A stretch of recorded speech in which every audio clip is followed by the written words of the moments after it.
Di seluruh dunia, kalau kita melihat data orang yang mengakhiri hidupnya, ada satu statistik yang sejujurnya bikin saya merinding. 75%-nya adalah laki-laki. 75%, 3/4. Itu kan angka yang sangat menghentak ya. Tapi ironisnya, coba di Anda yang lagi dengerin ini ingat-ingat lagi. Kapan terakhir kali Anda melihat seorang pria dewasa di sekitar Anda benar-benar menangis secara terbuka gitu, yang benar-benar rapuh? Sangat jarang. Nyaris nggak pernah mungkin? Bener, sangat jarang. Lah, hari ini kita bakal melakukan eksplorasi mendalam untuk membedah misteri ini. Kenapa banyak laki-laki sulit menangis? Kita pakai satu laporan komprehensif yang sangat membuka mata. Laporan dari Yusdi Lastutianto ya. Betul, judulnya Maskulinitas, Emosi, dan Pelarian Pria. Laporan ini tuh bener-bener membongkar habis-habisan apa yang sebenarnya terjadi di dalam kepala para pria di era modern ini. Dan sebelum kita melangkah lebih jauh, saya mau menegaskan satu hal penting dulu untuk Anda yang mendengarkan. Eksplorasi kita hari ini sama sekali bukan tentang menghakimi laki-laki. Iya, bukan untuk nyalah-nyalahin ya. Tepat. Kita bukan menyalahkan maskulinitas secara dangkal. Misi kita di sini adalah membedah arsitektur psikologisnya. Kayak kita mau lihat bagaimana tekanan sistemik yang udah berlangsung berabad abad ini, pada akhirnya memaksa laki-laki untuk membungkam emosi mereka. Dan yang lebih krusial lagi, emosi yang ditekan ini kan nggak menguap gitu aja kan? Oh tentu tidak. Emosi itu meledak jadi berbagai rute pelarian yang sangat kompleks. Pelarian yang seringkali nggak kita sadari, padahal ya terjadi di depan mata kita setiap hari. Oke, mari kita bedah ini. Kita mulai dari angka kematian yang tragis di awal tadi. Pas saya baca data 75% itu, rasanya kayak ada alarm kebakaran yang bunyi kencang banget. Tapi nggak ada satupun orang yang lari keluar gedung. Nah, analogi yang pas banget. Nggak ada yang panik. Karena angka 75% itu bukan sekedar statistik di atas kertas. Itu adalah manifestasi klinis dari sebuah krisis emosional yang sangat mematikan. Laki-laki itu hidup di bawah ekspektasi struktural yang masif banget untuk selalu memalsukan kesehatan mental mereka. Supaya kelihatan stabil terus. Betul, supaya kelihatan stabil. Mereka merasa harus nanggung semuanya sendiri. Dan mencari bantuan profesional itu seringkali dikodekan oleh masyarakat sebagai bentuk kegagalan. Atau kelemahan. Jadi kalau kita mau paham gimana mereka bisa sampai kehilangan kapasitas untuk sekedar bilang tolong saya, kayaknya kita harus mundurin waktu deh. Kita harus lihat ke masa kecil mereka ya. Iya, lihat gimana anak laki-laki dibesarkan. Karena kan nggak ada tuh bayi laki-laki yang lahir terus bawaan oroknya nggak mau nangis. Semua bayi kan nangis. Tentu saja. Nah, semuanya ini berakar dari sebuah kondisi klinis yang disebut normative male alexithymia, atau disingkat NMA. Oke, normative male alexithymia. Istilahnya lumayan berat nih. Jangan khawatir sama istilah teknisnya. Kalau kita bedah akar bahasanya, alexithymia ini secara sederhana artinya ketiadaan kata-kata untuk emosi. Ketiadaan kata-kata. Ya, dan perhatikan kata normatif di depannya. Ini penting. Berarti kondisi ini tuh bukan cacat bawaan, bukan penyakit mental organik, gitu. Tapi sesuatu yang dinormalkan. Tepat sekali. Ini adalah sebuah defisit yang diciptakan dan dinormalkan oleh budaya kita. Sejak usia yang sangat-sangat dini, anak laki-laki dibombardir sama instruksi yang halus tapi mematikan. Kayak anak laki-laki nggak boleh cengeng gitu ya. Iya, jagoan harus tahan banting, jangan nangis kayak anak perempuan. Padahal seringkali itu diucapin sama orang tua dengan niat baik loh. Supaya anak mereka tuh tangguh ngadepin dunia yang emang keras. Niatnya mungkin protektif, betul. Tapi dampaknya secara neurologis itu sangat merusak. Instruksi-instruksi itu ditanamkan pakai mekanisme rasa malu. Oh, di-shaming ya. Betul, di-shaming. Anak laki-laki itu dengan cepat memetakan lingkungannya dan belajar, oh ternyata menunjukkan kesedihan atau ketakutan itu berbahaya secara sosial. Supaya nggak diejek teman atau dimarahin ayah, mereka mulai neken emosi itu. Persis. Dan coba bayangkan kalau penekanan ini dilakukan setiap hari, selama belasan tahun. Otak pada akhirnya secara harfiah memutus jalur komunikasi antara area yang ngerasain emosi dengan area pusat bahasa. Wow, ini bikin saya ngebayangin satu analogi pas baca laporannya. Ini tuh seolah-olah laki-laki modern dikasih komputer super canggih di otaknya sejak lahir. Lengkap tuh sama sensor peringatan. Oke. Tapi keyboard untuk mengetik rasa sakitnya, keyboard untuk ngasih tahu apa yang lagi error di dalam sistem mereka, itu udah dicabut paksa sejak mereka masih kecil. Analogi yang sangat bagus. Jadi layarnya mungkin kedap-kedip warna merah, peringatan sistem kritis, tapi mereka benar-benar nggak punya tombol untuk ngelaporin itu ke siapapun. Saya suka banget analogi keyboard itu. Karena data neurolinguistik persis nunjukin hal itu. Yang sangat menarik di sini adalah, mari kita lihat perbedaan mencolok dalam kapasitas komunikasi harian. Gimana tuh perbandingannya? Rata-rata, perempuan memproduksi sekitar 25.000 kata per hari. Mereka berbicara dengan kecepatan 250 kata per menit. Wah, banyak juga ya, 25.000. Iya, arsitektur kognitif ini memungkinkan mereka untuk merasakan emosi dan membicarakannya di saat yang bersamaan. Sinkron. Sementara laki-laki, Berapa kata kalau laki-laki? mereka cuma ngeluarin sekitar 12.000 kata per hari. Setengahnya. Cuma setengahnya, dengan kecepatan 125 kata per menit. Jadi karena keyboard emosional mereka udah dicabut, ya, kapasitas pemrosesan mereka jadi sangat terbatas. Tepat. Fenomena NMA ini bikin kognisi laki-laki terpisah dari emosinya. Mereka seringkali cuma bisa ngelakuin satu hal pada satu waktu. Berpikir logis atau merasakan. Oh, nggak bisa barengan. Nggak bisa. Inilah kenapa misalnya pas mereka terjebak dalam argumen yang emosional banget sama pasangan, Anda sering ngelihat fenomena shutdown. Iya, yang kalau lagi berantem cowoknya malah diem aja, kayak nge-freeze. Otak mereka seakan-akan membeku, terus mereka narik diri. Mereka bukannya nggak peduli atau nggak cinta sama pasangannya. Secara harfiah, sistem mereka kehabisan perbendaharaan kata dan overload. Kelebihan beban sama emosi yang nggak bisa mereka terjemahin jadi kalimat. Gila, masuk akal banget. Tapi ini bawa kita ke satu realitas yang lumayan kelam ya. Kalau mereka nggak bisa memproses stres atau rasa sakit, pakai kata-kata, rasa sakit itu kan nggak otomatis hilang. Tidak akan hilang. Tubuh selalu menyimpan skornya. Nah, tubuh dan otak pasti nyari kompensasi. Dan laporan ini ngebedah dengan tajam banget gimana pelarian pria itu bekerja. Banyak orang ngira cowok kecanduan game atau mabuk-mabukan itu cuma karena mereka nyari kesenangan doang. Padahal motifnya sama sekali bukan itu. Iya, dari temuannya beda banget kan? Anda menyentuh apa yang di ranah psikologi disebut hipotesis pengobatan mandiri atau self-medication. Laki-laki itu nggak terjun ke dalam perilaku adiktif semata-mata buat rekreasi. Terus buat apa? Esensinya jauh lebih tragis.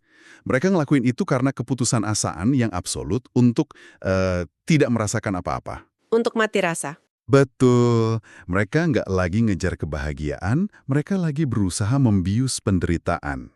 Di psikologi kita sebut ini disosiasi, memutuskan kesadaran dari realitas emosional yang kelewat menyakitkan. Oke, mari kita susuri pilar-pilar pelarian ini. Karena Yusdil Astutianto di laporannya nggak cuma ngasih daftar sederhana, tapi ini kayak spektrum pelarian, makin lama makin dalam. Spektrum yang sangat luas. Kita mulai dari pelarian di dunia virtual dulu, video game. Ada statistik di sini yang bikin saya harus baca 2 kali saking nggak percayanya. Yang persentase pemain game itu. Iya, komposisi pemain game global tuh sebenarnya seimbang kan? 50% pria, 50% wanita. Tapi untuk kategori pecandu game tingkat parah, laki-laki mendominasi di angka 94%. Gimana ceritanya kesenjangan ini bisa sebrutal itu? Kuncinya ada di jenis permainan yang mereka mainkan. Khususnya game MMORPG atau game role-playing online skala masif. Yang karakternya bisa dikembangin terus itu ya? Betul, bagi pria yang nggak punya bahasa buat meredakan kecemasan di dunia nyata, game ini jadi tempat perlindungan psikis. Dunia nyata kan penuh sama ancaman buat harga diri mereka ya. Kegagalan karir, penolakan sosial, masalah finansial. Banyak tekanan. Tapi di dalam game, risikonya nol. Pas mereka gagal ngalahin monster, mereka bisa respon, ngulang lagi tanpa ada rasa malu dari lingkungan. Game ngasih mereka rasa kontrol, hierarki yang jelas, dan penguasaan mutlak. Sesuatu yang hilang dari hidup mereka sehari-hari. Oh, wow. Jadi mencari kontrol yang nggak mereka dapat di dunia nyata. Oke, kalau game itu pelarian virtual yang sifatnya kompetitif, ada pelarian virtual lain yang sifatnya jauh lebih intim. Pornografi. Ya, pilar kedua. Disinilah bagian yang sangat menarik. Kita kan sering banget ya terjebak di perdebatan moral soal porno ini. Atau mikirnya ini murni masalah hormon biologis laki-laki aja. Tapi laporan ini ngelihatnya dari lensa neurologis. Lewat perekaman gelombang otak. Nah iya, bisa dijelasin nggak dengan bahasa yang lebih sederhana? Apa sih yang sebenarnya terjadi di otak mereka menurut alat itu? Tentu. Gini, mari kita bayangin alat ukur gelombang otak ini kayak kamera CCTV yang lagi mantau arus listrik di otak. Oke, CCTV otak. Pada pria dengan kecanduan pornografi yang bermasalah, CCTV ini nangkep dua kerusakan sistem yang jalan barengan. Yang pertama, sirkuit ancaman mereka jadi sensitif banget, reaktif. Maksudnya gampang kepicu gitu. Persis.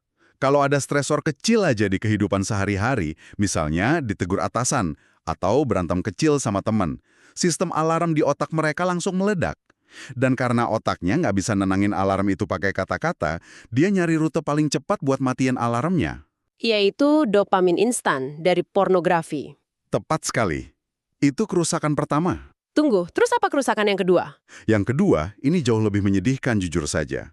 Hiposensitivitas terhadap penghargaan organik. Hiposensitivitas, masuknya jadi kebas. Ya, reseptor kesenangan di otak mereka jadi kebas terhadap kebahagiaan di dunia nyata.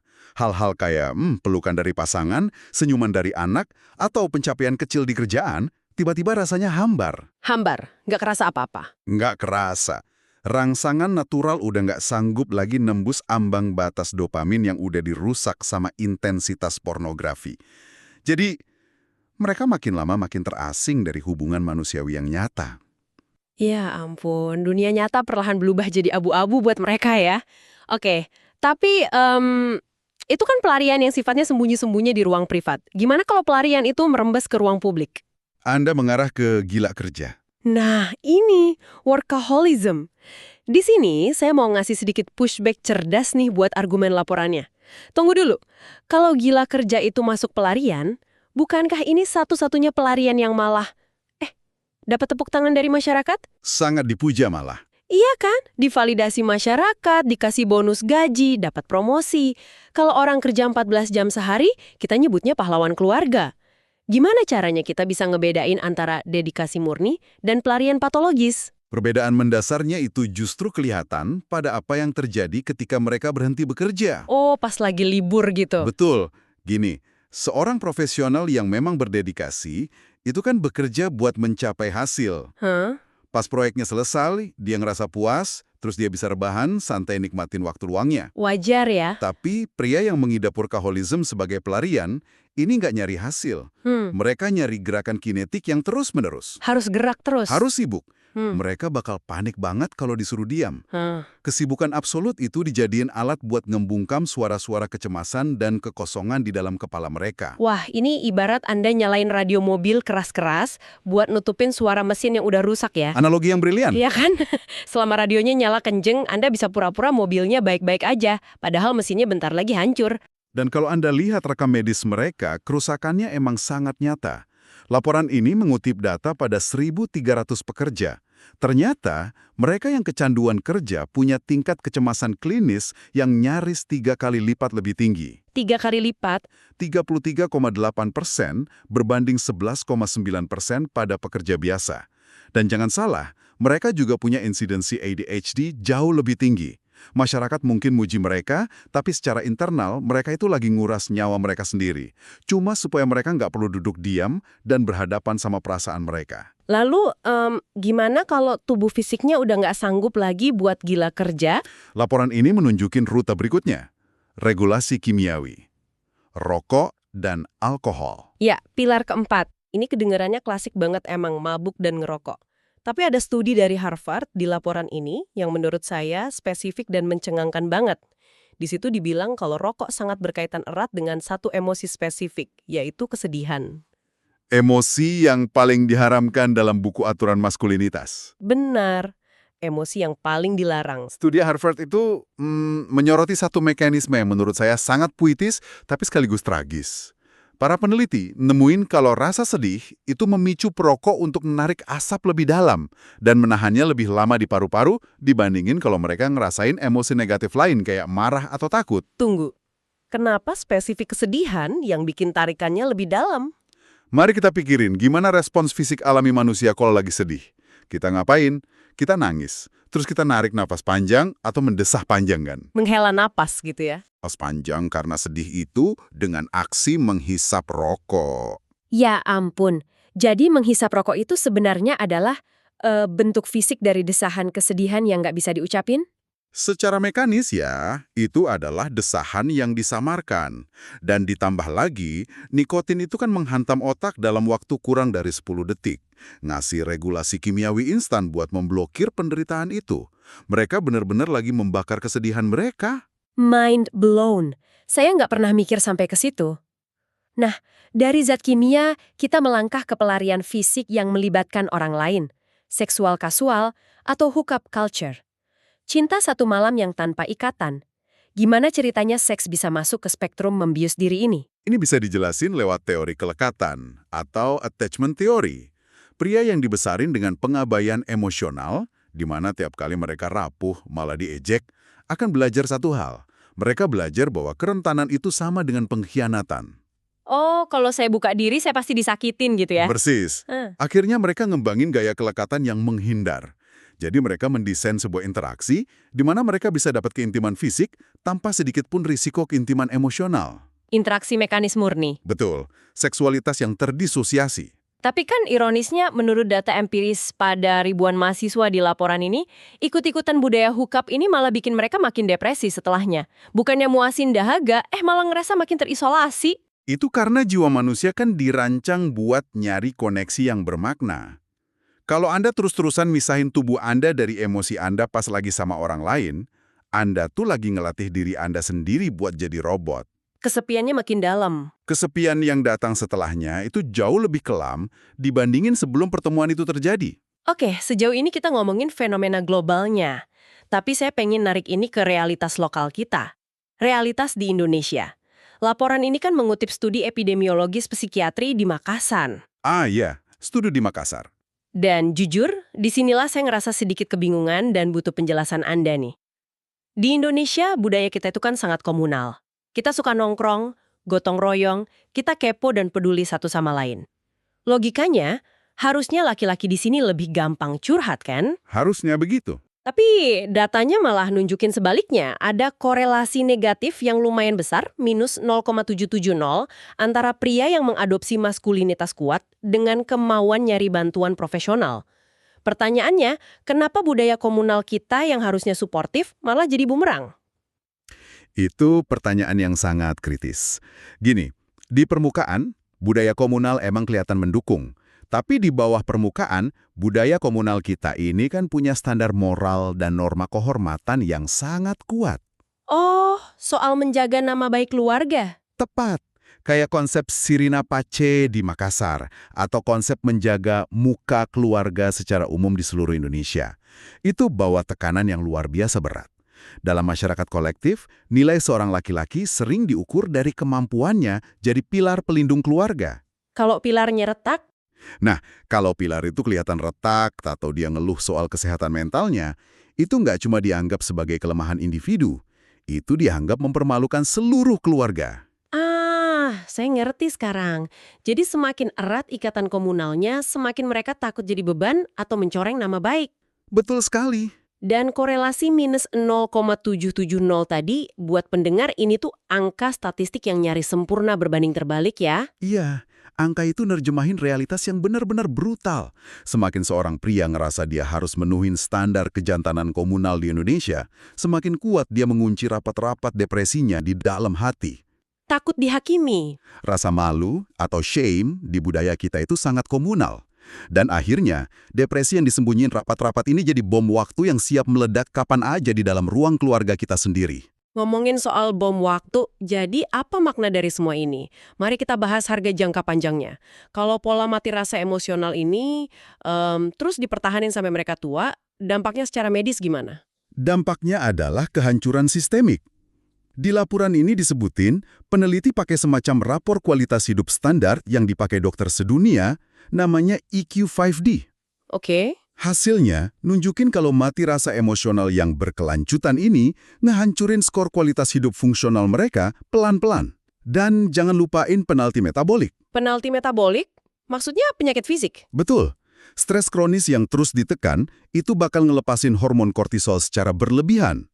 Kortisol ini merusak dinding pembuluh darah, memicu penyakit jantung, nurunin imunitas, sampai pada puncaknya berkontribusi langsung pada angka absolut bunuh diri yang kita bahas di awal tadi. Astaga, tubuh emang beneran nyimpen skor dari emosi yang nggak diungkapin ya. Selalu. Ini maksa kita buat masuk ke bagian yang paling krusial. Lalu, gimana kita ngeberesin ini? Kalau kita tahu seorang pria menderita alexitimia, mereka nggak punya kosakatanya, kita kan nggak bisa sekedar nepuk pundaknya terus bilang, ayo bro, curhat aja sama gue, lu ngerasa apa sekarang? Pasti nggak akan berhasil. Iya kan? Malah nambah stres. Lalu intervensi klinis apa dong yang terbukti sukses buat nolong mereka? Laporan ini nawarin paradigma yang revolusioner tapi pragmatis. Terapi peka maskulinitas. Terapi peka maskulinitas. Ya, pendekatan pertama disebut Alexitimia Reduction Treatment atau ART. Daripada maksananya apa yang Anda rasakan, terapisnya pakai alat visual, kayak roda emosi. Jadi pelan-pelan diajarin ngenalin lagi. Betul. Jangan paksa mereka merasa, tapi latih dulu fungsi kognitif mereka. Logikanya dulu. Mereka diajarin metain respons tubuh. Misalnya, oke, pas rahang saya mengeras dan tangan saya mengepal, secara logis itu artinya saya lagi ada di wilayah marah. Oh wow, jadi ibaratnya kita lagi ngerakit ulang keyboard emosi mereka tombol demi tombol ya? Tepat, membangun kosakatanya dari awal secara logis. Masuk akal banget. Terus ada metode kedua yang pas saya baca, rasanya simpel banget tapi justru karena saking simpelnya itu terdengar radikal. Embodied healing atau terapi terwujud. Ah, iya. Intervensi pernafasan. Iya, yang ada contoh intervensi praktisi trauma itu. Bisa dijelasin mekanismenya, gimana caranya bernafas aja bisa jadi terapi. Ingat, pelarian pria itu kan pada dasarnya adalah disosiasi, memutuskan pikiran dari tubuhnya. Jadi langkah pertama buat nyembuhin mereka adalah narik pikiran itu buat masuk lagi ke dalam tubuh. Oke, mengembalikan kesadaran. Ya. Pas klien laki-laki lagi nyeritain masalahnya dengan tegang banget, seorang praktisi trauma tuh cuma merhatiin fisiknya, dan tiba-tiba motong omongannya. Tunggu sebentar, Anda tidak bernafas. Hah? Cuma digituin? Cuma begitu. Mengembalikan kesadaran ke detak jantung dan ritme napas. Dengan disadarin kalau mereka lagi nahan napas, atau bahunya lagi tegang angkat ke atas, kesadaran rasional mereka ditarik balik ke pijakan fisiknya. Balik ke momen saat ini melalui fungsi tubuh yang paling dasar. Persis. Mereka diajarin bahwa sensasi nggak nyaman di tubuh, kayak dada yang sesak, detak jantung yang berdebar cepat, itu aman. Nggak apa-apa. Mereka diajarin buat duduk diam bersabar sama sensasi itu, tanpa harus lari buru-buru nyari video game, rokok, atau kerjaan. Luar biasa simple tapi powerful ya. Dan yang terakhir ada metode terapi seni ekspresif, khususnya terapi drama. Jujur, kenapa harus pakai drama? Karena fiksi ngasih mereka tameng pelindung. Tameng pelindung gimana maksudnya? Pas kata-kata langsung, itu kerasa terlalu mengancam buat ego mereka, seni ngasih medium metaforis. Di studi klinis pada pasien cowok remaja dengan alexitimia yang parah, ngebiarin mereka meranin karakter fiktif yang lagi marah atau sedih, itu bikin mereka ngerasa aman. Oh, jadi mereka mikirnya yang sedih kan karakternya, bukan gue. Nah, mereka nggak ngerasa dihakimi di dunia nyata karena, ya, itu kan cuma skenario. Dan hasilnya sangat luar biasa. Angka klinis alexitimia pasien turun drastis dari 73,3% jadi cuma 26,7% setelah terapi. Wah, dropnya jauh banget ya. Mereka bereksperimen ngerasain emosi lewat avatar fiktif dulu, sampai akhirnya mereka cukup berani buat bawa perasaan itu ke diri mereka sendiri di dunia nyata. Rasanya kita udah mempuh perjalanan diskusi yang lumayan panjang hari ini ya.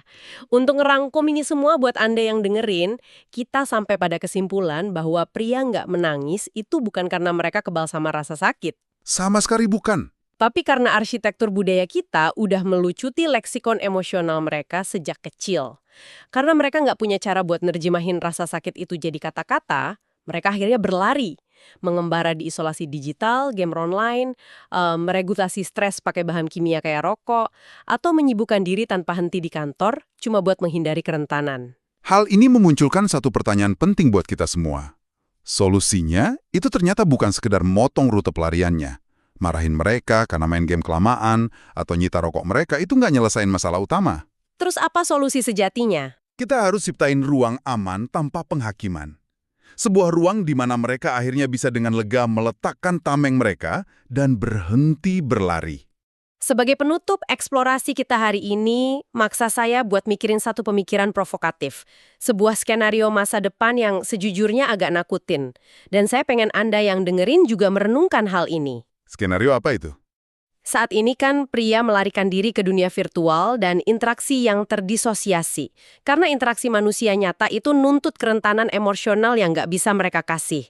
Nah, dengan pesatnya perkembangan kecerdasan buatan atau AI hari ini, di mana kita udah mulai lihat ada AI pendamping, pacar virtual, dan avatar digital yang bisa ngasih validasi tanpa batas. Tanpa pernah nuntut komitmen emosi sedikit pun. Emosionalnya, akankah AI ini jadi rute pelarian absolut yang bikin hubungan antar manusia benar-benar usang buat jutaan pria di masa depan? Mungkinkah kalau selama berabad-abad kejantanan didefinisiin sebagai nahan sakit dalam diam yang ternyata ngerusak fisik dan mental? Mungkinkah ujian tertinggi dari kejantanan yang sesungguhnya di masa depan adalah memiliki keberanian absolut untuk jadi sepenuhnya rapuh? Tepat. Laporan ini secara nggak langsung menyiratkan bahwa kelangsungan hidup cowok modern mungkin justru bergantung banget pada hal yang paling mereka hindari selama ini, yaitu air mata. Sesuatu yang sangat layak untuk kita renungkan. Terima kasih sudah nemenin kami menyelami lautan pikiran manusia hari ini. Sampai jumpa di eksplorasi mendalam berikutnya.